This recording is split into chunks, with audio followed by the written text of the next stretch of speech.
Di mo talaga akalain na napakasarap pala ng ganitong luto sa hipon mga kanoypi, kaya for today's video ay mas pasarapin pa natin ang simpleng hipon mo. Una nating gawin ay tunawin ang butter sa isang kawali.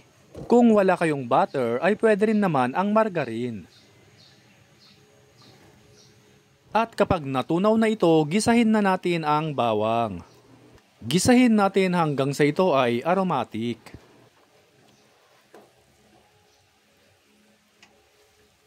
Kapag naamoy nyo na ang bango nito, ilagay na natin ang hipon at ipagpatuloy ang paggisa hanggang maging kulay orange ito.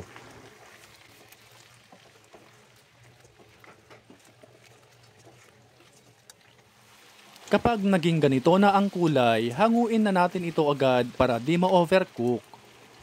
At kung nanonood ka pa rin at this point, paki-comment naman mga kanoypi saang lugar kayo nanonood para alam namin kung saang lugar nakaabot ang video na ito.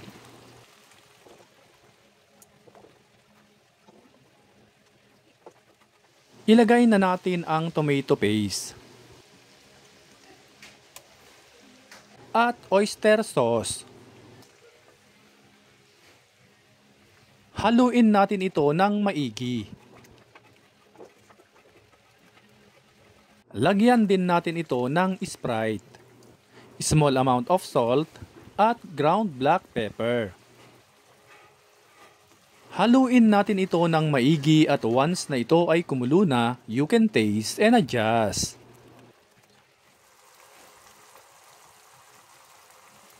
Kapag okay na ang lasa, ilagay na natin ang hipon.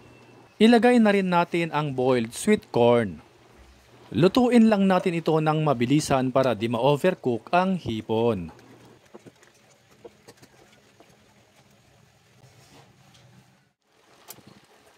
At finally, luto na ang ating hipon. I-turn off na natin ang kalan at hanguin na ito.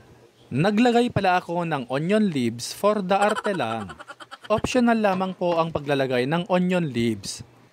Ayan, at ready na ang ating pangmalakasang hipon recipe. Napakasimple lang ngunit napakasarap.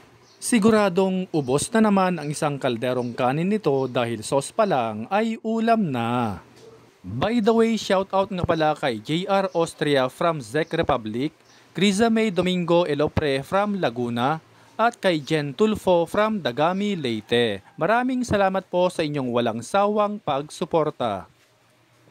At kung natakam ka sa video na ito, itag at ishare nyo na ito sa mga friends at family ninyo. At kung bago ka pa lamang dito sa aming page, ay mag-follow ka na para updated ka lagi sa aming bagong recipe.